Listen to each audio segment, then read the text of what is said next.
Bonjour Jean-Luc Mélenchon. Bonjour. Un sondage ce matin, 84% des Français trouvent désormais la contestation des Gilets jaunes justifiée. 75% les soutiennent. On s'achemine vers une troisième journée de contestation, samedi.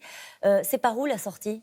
Alors attendez déjà deux choses. Premièrement, c'est tous les jours qu'il y a des barrages de Gilets jaunes. Et deuxièmement, moi je ne leur demande pas de faire ceci ou cela. C'est eux qui décident. Et j'ai dit que ces barrages pouvaient être des assemblées citoyennes. Pas qu'ils arrêtent. Je ne me mêle pas de dire ce qu'il faut faire. Maintenant, vous dites c'est où la sortie ? Vous avez raison. Il faut bien trouver une sortie. On ne peut pas s'installer comme ça dans un conflit sans fin. Donc je voudrais dire que c'est le chef de l'État qui porte la responsabilité parce qu'il est ailleurs, cet homme. Il n'a pas l'air de se rendre compte de la situation réelle. Il a dit qu'il entendait. Oui, ça, c'est pas l'effet qu'il fait. Parce qu'il parle pendant, je ne sais pas combien, 35 minutes. Déjà, il nous convoque, nous, les présidents de groupe, à l'heure où on est convoqués ailleurs. Il a l'air de ne pas vraiment être là. Et de ne pas se rendre compte de la souffrance qu'expriment les gens. Ils croient que c'est comme ils disent, de la grogne. Ils ne comprennent pas que les gens sont... C'est plus que ça ? Mais bien sûr, les gens sont au bout du rouleau. Vous avez des tas de gens qui ne savent... Maintenant, on dit la fin du mois, comment c'est ? Mais la fin du mois, c'est le 10, c'est le 15. Pour plein de gens, pas pour moi, pas pour vous, mais pour plein de gens. Bon, par conséquent, les gens sont au bout et dans une souffrance terrible. Puis arrive Noël, c'est la période des cadeaux et tout ça, et vous apprenez que vous allez vous faire prendre encore 50, 100, 200 euros.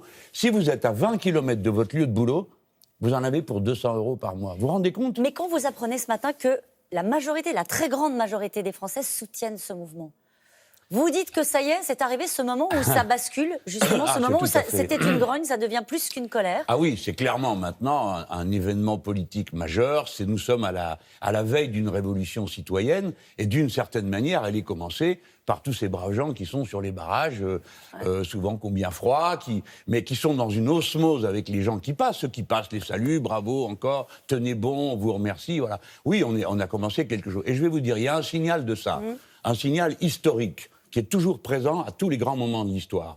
Ce mouvement est en bonne partie animé par des femmes. Et pourquoi vous faites référence à l'histoire ? Mais parce que ce sont les femmes qui ont commencé la révolution de 1917, c'est elles qui ont radicalisé la révolution de 89, c'est elles qui ont fait la révolution en Tunisie il y a peu. Pourquoi ? Parce que les femmes sont la dernière ligne de cohésion de la société et celles qui sont le plus durement tapées par les injustices. Or, là, c'est une révolte générale contre l'injustice. Madame Roux, que vous le vouliez ou non, les gens ne supportent pas de penser qu'on leur prend 3 milliards pour leur carburant et que dans le même moment, on donne 3 milliards aux plus riches du pays en supprimant l'impôt sur la fortune. Que voulez-vous ? C'est la France ici, c'est un pays de tradition égalitaire. C'est insupportable. Il y a un chiffre qu'ils ont sans doute entendu ce matin qui place la France championne d'Europe des prélèvements obligatoires, 48,3%. Trop d'impôts, trop de taxes ? Non, ça c'est des salades. Ah bon ? Laissez tomber. Parce que dans les prélèvements obligatoires, il y a des choux et des carottes, alors à la fin ça fait une soupe. Mais c'est pas pareil une cotisation sociale que vous payez pour payer votre retraite ou pour avoir la santé gratuite et un impôt, et en particulier, s'il vous plaît, changeons pas de sujet. La vérité, c'est qu'on a donné 1 million d'euros aux 100 personnes les plus riches de ce pays, et pendant ce temps, on a gratté tous les autres sur leur pauvre plein pour leur voiture. Trop d'impôts, trop de taxes, c'est ce qu'on entend sur les barrages. C'est ce que vous entendez aussi sur les barrages. C'est ce que les gens ressentent pour eux. Ouais. Mais il ne faudrait pas que, pendant ce temps, l'aristocratie qui a la parole en déduise que ce qu'il faut, c'est encore diminuer leurs impôts à eux. Parce que si vous mettez sur le même plan quelqu'un qui payait l'impôt sur ça s'appelait ISF, ça veut dire impôt de solidarité sur la fortune. Bonjour, la solidarité, ils n'en payent plus. Et pendant ce temps-là, on le prend ceux qui ne le payent pas, on le prend au plus simple. Je vous demande quand même d'entendre que c'est la France. On est dans un pays de tradition, d'égalité et de fraternité. Les gens ne supportent pas ça. Il n'y a pas d'ordre public possible sans justice sociale. Les Gilets jaunes seront reçus demain à Matignon. Déjà, ils ont raison d'y aller ou pas ? Ça, c'est leur affaire. Écoutez, moi, je sais reconnaître un mouvement de type révolutionnaire d'un autre. Je ne me mêlerai pas de dire faites ceci ou faites cela. Parce qu'ils ne le souhaitent pas ? Ce que, bien sûr, déjà pour commencer, et je vais même dire c'est sage, parce que si on veut que le mouvement englobe le plus de monde possible, il ne faut pas qu'il apparaisse comme pris par tel ou tel parti politique. Nous devons traiter avec cette histoire-là comme on traite avec l'histoire de France elle-même. Alors quel est le rôle du politique dans ce moment-là ? Il est considérable. Si vous voulez, la politique peut tout, c'est ça que je veux dire aux gens. Même sur le climat, puisque tout le monde est là à remuer les bras et les jambes, quand la politique a décidé qu'on annulait les produits, vous savez, qu'on se mettait pour la laque et le reste, qui faisaient le trou dans la couche d'ozone. On a décidé ça, le trou dans la couche d'ozone est en train de se reboucher. C'est pour vous dire La politique peut tout. Le président de la République... Il peut tout aujourd'hui. Mais bien sûr. D'abord, il pourrait... Alors, il a 3 solutions. Espérer que les gens se fatiguent, et les épuiser, se moquer d'eux. C'est ce qu'il a choisi. Bon, ça va pas tenir. On va voir samedi, ça va être à la trappe. Deuxième possibilité, on est une grande démocratie moderne.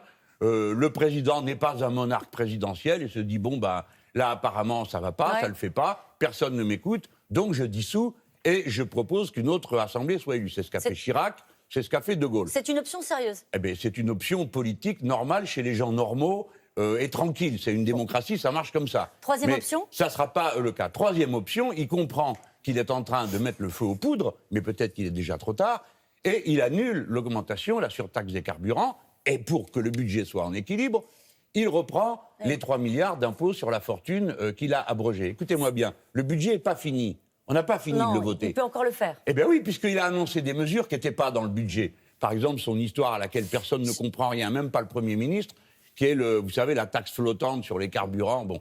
Le Premier ministre est passé dans une télé, il dit « je ne sais pas comment ça marche ». Mais si lui, il ne sait pas, comment on va savoir nous? Et le président disait qu'il ne savait pas comment ça marchait non plus, le chèque transport. Est-ce que vous vous sentez en phase politiquement avec ce mouvement? Quand vous voyez, par exemple, les revendications du mouvement des Gilets jaunes?